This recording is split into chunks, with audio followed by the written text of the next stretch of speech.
Alléluia! L'Église qui est attachée au Seigneur voit les signes, enfants de Dieu, qui est devant nous. Alléluia! Jésus vient bientôt. Le jour de notre délivrance approche. Et on élève notre tête et nos yeux vers le Seigneur. On garde notre cœur dans le Seigneur. Gloire au Seigneur. Alléluia! Et lorsque nous prions, nous voulons prier comme si le voyage de retour à la gloire de Dieu est proche. Lorsque vous lisez votre Bible, vous voulez lire la parole de Dieu comme si ce serait la dernière fois que vous allez la lire sur la terre. Et après cela, vous allez voir la parole de Dieu lui-même face à face. Alléluia! Comme Moïse, enfant de Dieu, a vu le Seigneur face à face. Gloire au Seigneur. Et si vous avez votre Bible ce soir, enfant de Dieu, nous allons continuer cette série d'enseignements qui a pour titre « Tes œuvres, Seigneur, oh Dieu, sont admirables ». Et nous avons découvert ensemble plusieurs différentes œuvres de Dieu. Et comme je l'ai mentionné à l'Église, l'enfant de Dieu, les œuvres de Dieu sont infinies. C'est infini ce que Dieu fait. Aujourd'hui, Dieu a travaillé parmi cette population mondiale. Il a travaillé parmi nous, il a travaillé dans nos cas, dans nos situations. Mais il a travaillé mondialement et Dieu ne s'est jamais arrêté. À chaque jour, Dieu fait quelque chose. Il l'a fait dans le ciel, dans les cieux des cieux, il l'a fait sur la terre, il l'a fait parmi les humains. Dieu, c'est infini. Qu'est-ce qu'il fait, enfant de Dieu? Ses œuvres sont tous admirables. Gloire au Seigneur. On a vu quelques-unes. Première œuvre que nous avons découvert ensemble, l'œuvre admirable de Dieu, se trouvait dans le psaume 139, verset 14 jusqu'au verset 16, enfant de Dieu. On a découvert comment lorsque Dieu nous a tissés dans le sein de notre mère, et avant la fondation de la terre, Dieu avait déjà écrit un livre de notre histoire dans le ciel. Fait que c'est merveilleux quand même. Après ça, il y a un autre livre d'écrit, écrit ton nom dans le livre de vie. Alléluia! Fait que vraiment, tu as écrit à deux endroits dans le ciel. Ça va le trompe de Dieu. Deuxième œuvre admirable de Dieu, c'est que nous sommes son ouvrage. Et ça, c'est une grande vérité dans notre enfant de Dieu. Tellement, chaque point enfant de Dieu est tellement puissant et glorieux. On pourrait en parler un mois de temps et découvrir les grandes vérités de la parole de Dieu. Car nous sommes son ouvrage ayant été créé en Jésus. Troisième œuvre admirable que nous avons vue ensemble, c'est que la puissance de la résurrection que ressuscité Christ d'entre les morts dans le tombeau à Jérusalem, cette puissance de la résurrection par le Saint-Esprit se manifeste jour après jour dans tous ceux qui ont accepté le Seigneur et tous ceux qui vont l'accepter. La puissance de la résurrection se manifeste, enfant de Dieu, et on dit merci Seigneur. Quatrième œuvre admirable de Dieu, c'est que Jésus, le Fils de Dieu, qui l'a accompli. Et nous l'avons vu, c'est que nous avons été rachetés par le sang précieux de Christ. Et la décision de notre rachat a été prise par Dieu le Père et Dieu le Fils avant la fondation de la terre et avant la fondation du monde, de toute éternité. Cette décision-là a été prise longtemps, fait très longtemps, de nous racheter, nous les humains. Amen, gloire au Seigneur. Et ce soir, sans plus tarder, enfants de Dieu, si vous avez votre Bible, on va tourner ensemble dans Éphésiens chapitre 3. Et voici la cinquième œuvre admirable de Dieu. Il y avait beaucoup d'œuvres que Dieu a accomplies. Et nous en avons la description dans la parole de Dieu. Mais j'ai à cœur qu'on puisse regarder ces œuvres merveilleuses qui nous touchent personnellement, nous, présentement, aujourd'hui, et qui vont toucher tous ceux-là qui vont accepter le Seigneur aussi. Dans les semaines, les mois qui s'en viennent, et on prie que ce soit par milliers et par milliers et par millions. Gloire au Seigneur. Voici la cinquième œuvre admirable de Dieu. C'est la plus grande. Cette œuvre, c'est la plus grande construction de la civilisation humaine que la civilisation humaine n'a jamais connue. Cette œuvre, elle s'appelle l'Église du Seigneur Jésus-Christ. Et ça, c'est une construction que les mains de Dieu, par la puissance du Saint-Esprit, ont commencé. Et bientôt, très bientôt, s'achèvera avec la totalité de tous ceux que Dieu connaît, qui vont entrer dans cette Église glorieuse, parce que c'est très important l'Église. Nous pouvons lire ces versets dans Éphésiens chapitre 3, verset 1 jusqu'au verset 2. Et regardons cette cinquième œuvre admirable. Il est dit, à cause de cela, moi, Paul, le prisonnier de Christ pour vous, païens, si du moins vous avez appris quelle est la dispensation de la grâce de Dieu qui m'a été donnée pour vous. C'est par révélation que j'ai eu connaissance du mystère sur lequel je viens d'écrire en peu de mots. Quel est ce mystère qui vient d'écrire en peu de mots? Nous allons le lire dans Éphésiens chapitre 2 dans quelques instants. Mais on va continuer au verset 4. Il est dit, en les lisant, vous pouvez vous représenter l'intelligence que j'ai du mystère de Christ. Il n'a pas été manifesté aux fils des hommes dans les autres générations.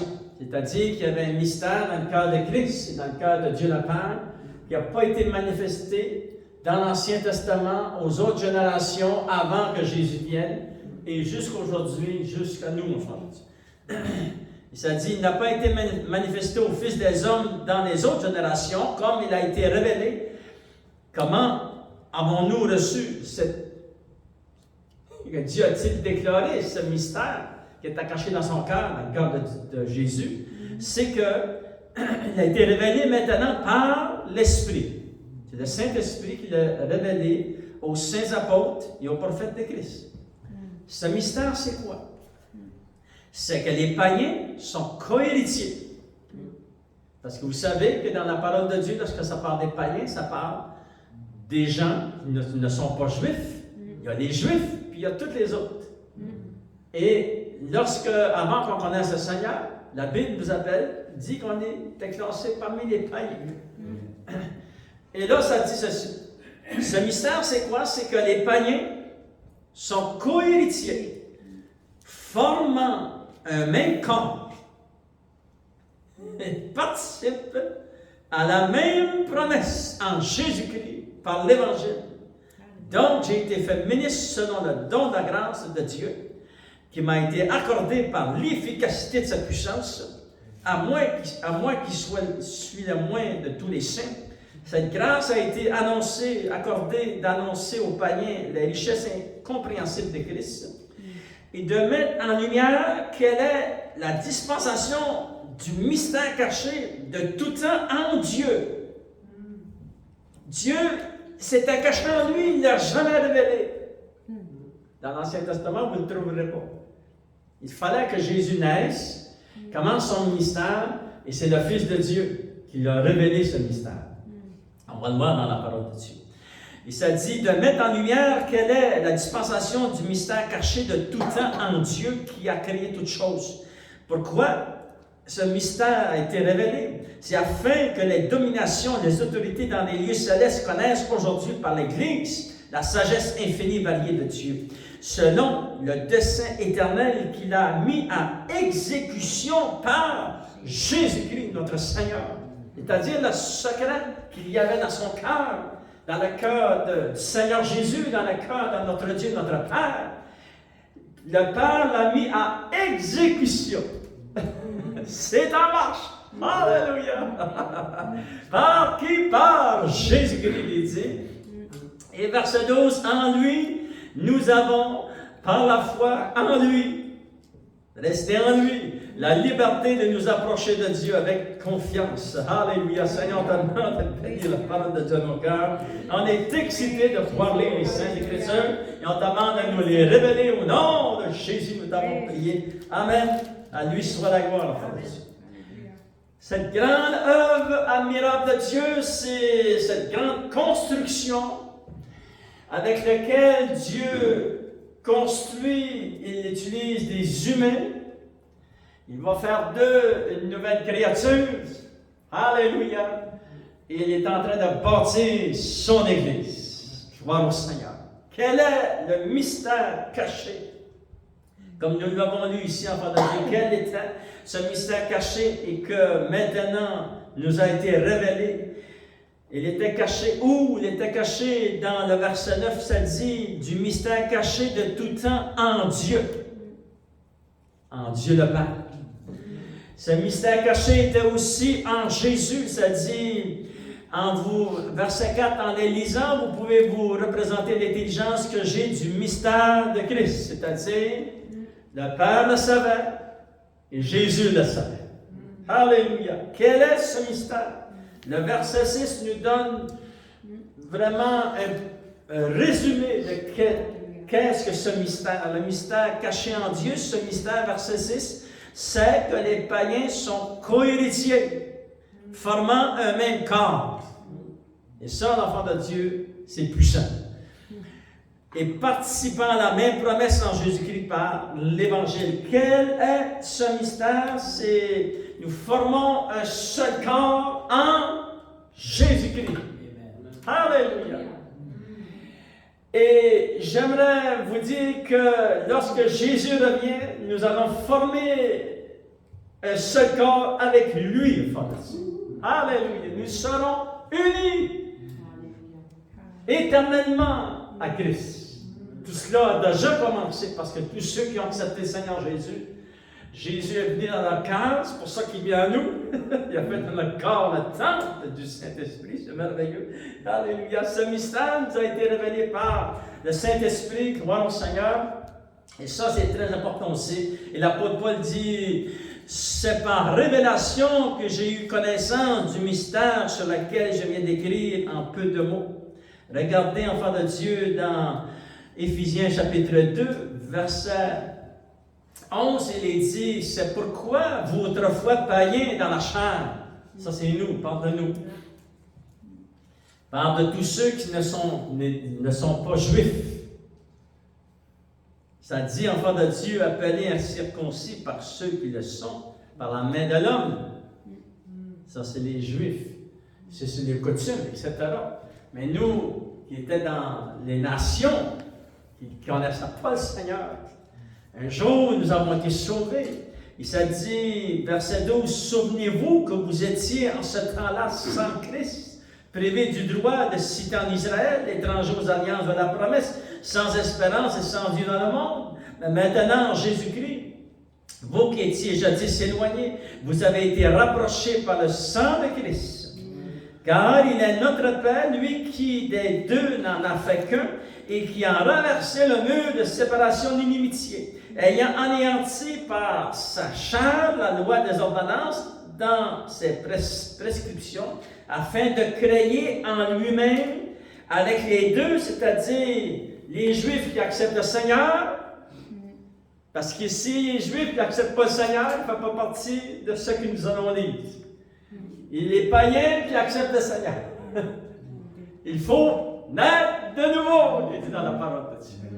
Qu'il soit d'une nation ou d'une autre, l'exigence est naître de nouveau. Alléluia. Il est dit, enfant de Dieu, avec les deux, a fait quoi? A fait un seul homme nouveau, en établissant la paix et de les réconcilier l'un à l'autre en un seul corps avec Dieu. Comment? Par la croix. En détruisant par elle l'inimitié. Alléluia! Nous avons quelque chose de très puissant. Il a pris ceux qui acceptent le Seigneur, les Juifs qui acceptent le Seigneur, il a pris toutes les autres nations, il a ouvert ce temps de la dispensation de la grâce de Dieu. Alléluia! Et toutes les autres nations qui acceptent le Seigneur, tous ceux qui vont accepter le Seigneur vont former un homme nouveau en Christ. Ils vont être unis dans le corps de Christ. Ça, enfant de Dieu, c'est très puissant parce que nous savons, d'après la parole de Dieu, que Jésus vient pour régner, enfant de Dieu. Et lorsqu'il va régner uni avec le corps. Nous faisons partie du corps de Christ. Lui, il est la tête, comme la parole de Dieu nous le dit. Vous avez vu cela dans Éphésiens chapitre 1, verset 22 jusqu'au verset 23. Il a tout mis sous ses pieds. Il a donné pour chef suprême à l'Église, qui est son corps. La plénitude de celui qui remplit tout en tout. Nous sommes le corps de Jésus. On est tellement unis que la parole de Dieu nous décrit comme un corps. Et vraiment, nous sommes le corps de Christ. Et nous allons le devenir encore plus. Comment je dirais ça, une unité qui va nous dépasser, parce que c'est à cela on est appelé enfant de Dieu. Ce mystère caché a été révélé et le Seigneur est en train maintenant, enfant de Dieu, de bâtir cette Église merveilleuse. Voici comment cette construction de l'Église de Jésus-Christ a commencé. Première révélation de cette construction de l'Église, dans Matthieu chapitre 11, nous allons lire, enfant de Dieu, juste un verset, parce que j'ai tout écrit les versets. Vous pourrez, pour ceux qui étudient la parole de Dieu, vous allez voir les versets dans la parole de Dieu, c'est très important. On peut prendre une photo de tout cela, parce que moi, je n'ai pas le temps de tout lire les versets, mais on va en lire juste un, dans Matthieu chapitre 16. On va commencer au verset 16. Ça dit, Simon, Pierre répondit, verset 15. Et vous, leur dit-il, qui dites-vous que je suis? Et Simon Pierre, l'apôtre Pierre, va avoir une révélation de Dieu. Il va dire ceci. Ça dit, Simon Pierre répondit, tu es le Christ, le Dieu, le Fils du Dieu vivant. Et là, alors Jésus, ça dit, Jésus, reprenant la parole, lui dit, écoutez bien, on va le relire ensemble, la façon que ça s'est déroulé. Et vous, qui dites-vous que je suis? Et là, Simon-Pierre, une révélation, et là, le Seigneur ne veut pas qu'il perde sa révélation, il faut qu'il presque l'arrêter après qu'il a dit la révélation, puis il prend la parole. Amen, on va le relire, regardez, on va Dieu. Ça dit, Simon-Pierre répondit, tu es le Christ, le Fils du Dieu vivant. Et Jésus, reprenant la parole, lui dit, tu es heureux, Simon, fils de Jonas, car ce ne sont pas la chair et le sang qui t'ont révélé cela, mais c'est mon Père qui est dans les cieux. Et moi, je te dis que tu es Pierre, que sur cette pierre, je bâtirai mon Église, et que les portes du séjour des morts ne prévaudront point contre elle. Alléluia! Gloire au Seigneur. Et là, les versets qui vont continuer, Jésus va leur révéler, regardez comment que cette Église-là va être rachetée. C'est tout l'Évangile dans quelques versets. Verset 22, ça dit, dès lors, Jésus commença à faire connaître à ses disciples qu'il fallait qu'il allât à Jérusalem, qu'il souffrit beaucoup de la part des anciens, des principaux sacrificateurs et des scribes, qu'il fut mis à mort et qu'il ressuscite le troisième jour. Voyez-vous tout l'Évangile dans quelques versets. Le Seigneur est bon. Sa sagesse était finie. Alléluia.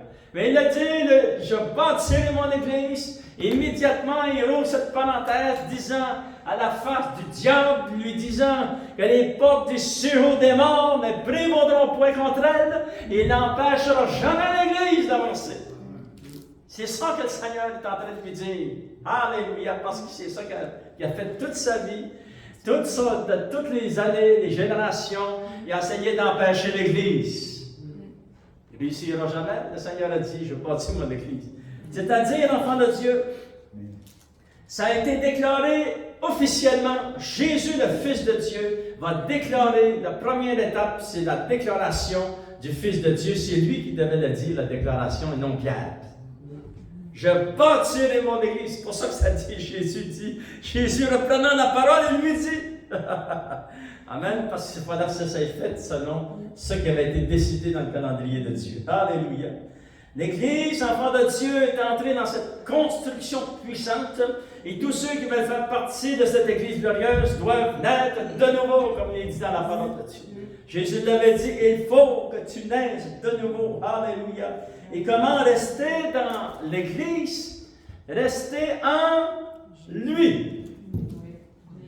Vous vous souvenez, Éphésiens chapitre 1, chapitre 2 et chapitre 3. Vous allez pouvoir lire toute l'épître des Éphésiens, ça dit en lui. Restez en lui. Après que vous êtes né de nouveau, restez en lui. C'est lui, c'est par lui, c'est avec lui, enfant de Dieu.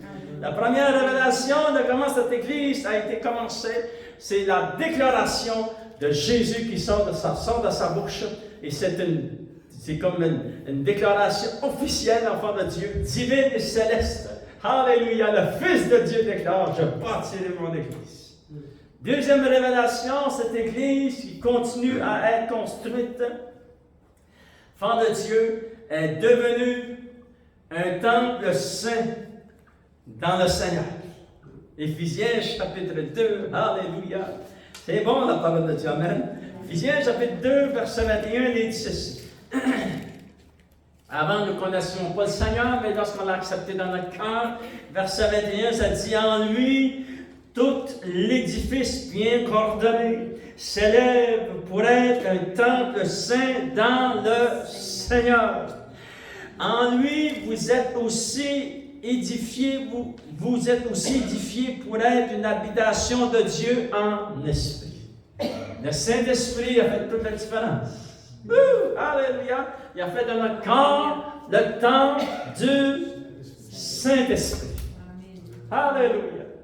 Et ce qu'il y a de remarquable, nous vivons dans des temps vraiment époustouflants, mais en même temps vraiment excitants parce que nous sommes la dernière génération et nous allons bientôt voir, l'enfant de Dieu, la signature de cette proclamation, cette approbation de la construction du troisième temple à Jérusalem. Et nous savons que pendant tout l'Ancien Testament et aussi toute l'histoire de l'Église, il y a seulement eu un temple en même temps sur la terre. Il n'y a jamais eu deux temples en même temps. Présentement, nous sommes dans le temple de la vie du temple spirituel, de la maison spirituelle de Dieu. Nous sommes, tous ceux qui sont nés de nouveau font partie de cette maison glorieuse, de ce temple spirituel, comme nous l'avons dit ici, enfant de Dieu, l'habitation de Dieu. Alléluia, le temple de Dieu sur la terre, c'est l'Église du Seigneur Jésus présentement. Et cela est très important pour l'Église de savoir qu'il y a un troisième temple qui va être reconstruit à Jérusalem. Et ce temple va être utilisé durant la grande tribulation.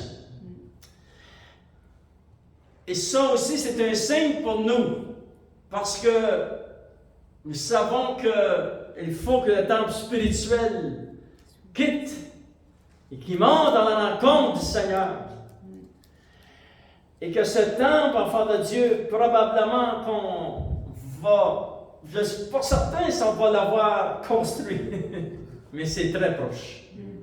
C'est très proche avec les événements qui se passent en Israël à l'heure actuelle, qui prennent de l'ampleur dans le nord d'Israël, comme on a parlé juste avant la réunion. Comment que ça peut se dérouler et puis accomplir des prophéties de la parole de Dieu. L'une de ces prophéties qui vont s'accomplir, qui pourrait s'accomplir dans Isaïe chapitre 17, vous pourrez le lire si vous voulez. Aussi dans le psaume 83, ça c'était une autre prophétie qui va s'accomplir, qui pourrait nous amener à la guerre de Gog et Magog. Ézéchiel chapitre 38 et 39. Je vais le développer un petit peu plus tard dans d'autres enseignements. Mais revenons à cet enseignement ici, enfant de Dieu. Alléluia. Ce qu'il est important de savoir, c'est que le temple du Saint-Esprit aujourd'hui, il a fait de nous le temple de Dieu, l'habitation de Dieu sur la terre. C'est nous, c'est l'Église du Seigneur. Et il fallait que, dans sa sagesse infinie, Dieu savait quelque chose de très puissant. Dans Romains chapitre 11, on va le lire ensemble, enfant de Dieu. Romains chapitre 11, verset 25. Et regardons ces versets qui vont déclarer les grandes vérités. Mais vous pourrez lire tout le chapitre 11 qui concerne le peuple d'Israël qui a rejeté Jésus comme le Messie il y a 2000 ans. Et ça dit que Dieu, lorsque eux ont fait cela, Dieu a ouvert une parenthèse, il appelle ça la dispensation de la grâce de Dieu. Dieu, dans l'Ancien Testament, c'était aussi écrit dans l'Ancien Testament, qu'il ne voulait pas seulement sauver les Juifs, mais il voulait sauver le monde entier. Toutes les nations du monde. Alléluia! Ça fait que le Seigneur s'est tourné vers les nations du monde et nous savons que beaucoup de monde a été sauvé. Alléluia! À partir que lorsque Jésus a dit « Je bâtirai mon Église ». À travers la persécution, à travers toutes les générations, à travers tout ce que les chrétiens ont vécu avant nous, et aujourd'hui et après nous, enfants de Dieu, jusqu'à l'enlèvement de l'Église, l'Église a été bâtie, sera terminée. Regardez le secret que Dieu connaît, enfant de Dieu, dans Romains chapitre 11, verset 25. Car je ne veux pas, frères, que vous ignoriez ce mystère, afin que vous ne vous regardiez point comme sages. C'est qu'une partie d'Israël est tombée dans l'endurcissement, jusqu'à ce que la totalité des païens soit entrée. Et ainsi tout Israël sera sauvé selon ce qu'il est écrit. Le libérateur viendra de Sion et il détournera de Jacob les iniquités. Et ça, nous savons, présentement, prenons le verset 25. Parce que le verset 26, c'est une prophétie qui va s'accomplir bientôt, très bientôt ici, parmi le peuple en Israël, parce qu'il va y avoir un mouvement puissant de Dieu. Nous savons qu'il y a beaucoup de gens qui vont être sauvés et que aussi, après l'enlèvement de l'Église, il y a beaucoup de personnes parmi les nations qui vont être sauvées, mais devront donner leur vie, devront mourir pour la foi en Jésus-Christ, ça c'est certain. Et puis, dans le peuple d'Israël, il y aura, nous savons que cette grande prophétie de l'Apocalypse dit qu'il va y avoir 144 000 Juifs, des hommes qui vont être choisis en Israël. C'est un petit pays, là. 144 000 sur ce peu de monde, c'est beaucoup, là. Ça va être des prédicateurs puissants dans la vérité. Ils vont prêcher la vérité. Ils ne parleront pas juste du positif, ils vont parler de la vérité. Ils vont prêcher la parole de Dieu, ils vont influencer le monde entier. Puis les autres vont être enlevés, ça fait partie d'un autre rang de l'enlèvement pendant la grande tribulation. Ça fait partie du verset 26. Et ça dit que, et ainsi, tout Israël sera sauvé. Ça, tout Israël sera sauvé. Ça, nous savons que ça fait partie, ça commence. C'est commencé maintenant, mais ça va s'intensifier et ça va aller avec les 144 000 Juifs. Ils vont être enlevés et après cela, le retour final de Jésus, après 7 années de la grande tribulation, lorsque tous ceux qui vont rester en vie, qui sont Juifs à cette époque-là, le Seigneur va aller les voir. Dans Isaïe, ça nous décrit qu'ils vont demander au Seigneur, ils vont lui dire d'où te viennent ces trous que tu as dans tes mains et dans tes pieds. Le Seigneur va leur dire, c'est de la maison de ceux qui m'aimaient. Et ça dit que l'Esprit de grâce va tomber sur eux, ils vont tous se repentir. Alléluia! Mais ça, c'est après la grande tribulation. Mais on retourne au verset 25, ça dit, nous avons, le peuple d'Israël est devenu dur d'entendement, le cœur s'est endurci parce qu'ils ont refusé le Messie. Pourquoi? C'est pour que Dieu ouvre le chemin à toutes les nations, tous ceux qui veulent venir au Seigneur Jésus. Et là, le secret est celui-ci, jusqu'à ce qu'à la totalité des païens soient entrés dans la construction de l'Église. Alléluia. C'est puissant, enfant de Dieu. C'est-à-dire que si nous arrêtons, que nous réfléchissons, que nous méditons, nous sachons que Jésus va déclarer le début de la construction, et que Dieu déclare aussi à travers les Saintes Écritures qu'il connaît la totalité de tous ceux qui vont être sauvés. C'est-à-dire que pendant les 2 derniers millénaires qui viennent de se dérouler, le Seigneur sait tous ceux qui sont partis dans la gloire de Dieu, toute la totalité de tous ceux qui sont rendus au ciel. Puis il sait aussi tous ceux qui doivent être sauvés jusqu'à l'enlèvement de l'Église, qui va fermer la construction de l'Église, parce que la construction de l'Église, c'est un événement historique et glorieux et très puissant. Alléluia! Par tous ceux qui font partie de cette catégorie de gens sauvés, c'est vraiment exceptionnel. Ça nous amène à notre 3e point. 3e révélation de cette construction, cette Église est devenue un seul corps avec Christ. Nous l'avons lu, nous ferons un avec lui. C'est-à-dire, l'enfant de Dieu, l'Église, c'est le corps de Christ. Christ est la tête. L'Église est égale au corps de Christ. Elle est un avec Jésus. L'Église, c'est la fiancée de Christ. L'Église, c'est l'épouse de Christ. Et cette épouse, elle s'est préparée. L'Église deviendra la reine avec le roi, qui dirigera le royaume avec le roi des rois. Écoutez, l'Église, c'est très important. Tu as été sauvé, reste attaché à ton Dieu, reste attaché au Seigneur. Il ne faut pas que tu manques. Il ne faut pas que tu manques ça. C'est la plus grande erreur que tu n'auras jamais faite toute ta vie. Manque parce qu'après l'enlèvement de l'Église, tous ceux qui vont être sauvés ne font pas partie de l'épouse, de la fiancée. Ils vont faire partie des invités aux noces de l'agneau. Mais l'Église aujourd'hui, tous ceux qui vont passer à travers leurs tentations, qui vont avoir réussi, qui vont avoir gardé la foi dans le Seigneur, qui vont avoir gardé les yeux fixés sur le Seigneur Jésus, puis le son de la trompette la veille de sonner, enfant de Dieu, cette Église-là, c'est la fiancée et ça va devenir l'épouse. Dans Apocalypse chapitre 19, verset 7, ça dit « L'épouse s'est préparée. » Alléluia! Fait reste prêt, prépare-toi. Parce que tu as encore un peu de temps pour ceux qui vont accepter le Seigneur. Préparez-vous. Nous savons qu'il y a cette grande parabole dans la parole de Dieu des ouvriers des dernières minutes qui vont être sauvés. C'est-à-dire, il y a des gens qui vont être sauvés. Moi, ça fait 40 quelques années. Je suis sauvé. Dieu m'appelle à rester fidèle jusqu'à la fin. D'autres, c'est 10 ans, d'autres, ça va être 3 jours, d'autres, ça va être 1 heure. Ils vont être sauvés, ils vont faire partie de l'Église pareil. Ceux qui sont nés de nouveau vont monter, enfants de Dieu. Alléluia. Maintenant, enfants de Dieu, cette Église va devenir l'épouse.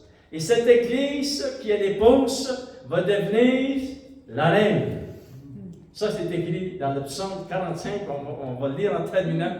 Et l'enfant de Dieu. On va lire ça ensemble, et vous pourrez souligner le psaume 45 qui nous parle des noces. Qu'est-ce qui va se passer des noces de l'agneau?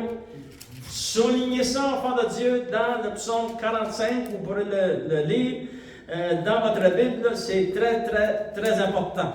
Et ça dit que le psalmiste, ça dit au chef des chants sur les listes des fils de Corée, cantique chant d'amour. Et nous savons que ces paroles sont proclamées, déclarant aussi cet événement glorieux des noces de l'agneau. Maintenant, verset 2, ça dit des paroles pleines de charme bouillonnent dans mon cœur. Ça, c'est le psalmiste, il dit, ça bouillonne dans moi. À moi, amen. Il dit, je dis, mon âme est pour le roi, comme un langue, parce qu'il ne veut pas se tromper, il dit, soit comme la plume d'un habile écrivain. Fait qu'il ne faut pas qu'il fasse d'erreur. Et nous savons qu'il a été inspiré par le Saint-Esprit. Ça dit, tu es le plus beau des fils de l'homme. Qui s'appelle les fils de l'homme? C'est Jésus. La grâce est répandue sur tes lèvres. C'est pourquoi Dieu t'a béni pour toujours. Vaillant guerrier, saint ton épée, ta parure et ta gloire. Oui, ta gloire. Sois vainqueur, monte sur ton char. Nous savons que tous ces versets, toutes ces paroles font référence à des événements de la vie de Jésus. Et là, ça dit, enfant de Dieu, verset 6, tes flèches sont aiguës, des peuples tomberont sur toi. Et ça, c'est juste pendant le temps de l'Apocalypse. Elles perceront le cœur des ennemis du roi. Et regarde le verset 7. Ton trône, ô Dieu. On ne peut pas se tromper. Ça parle d'un roi, et ça parle de Jésus. Du roi Jésus, amen. Ton trône, ô Dieu, est à toujours. Le sceptre de ton règne est un sceptre d'équité. Tu aimes la justice, tu haïs la méchanceté. C'est pourquoi, ô Dieu, ton Dieu t'a oint d'une huile de joie par privilège sur tes collègues. La myrrhe, la louée, la casse parfument de tous tes vêtements. Dans les palais d'ivoire, les instruments à cordes se réjouissent. Te réjouissent. Des filles de rois sont parmi tes bien-aimés. Et la reine est à ta droite. Par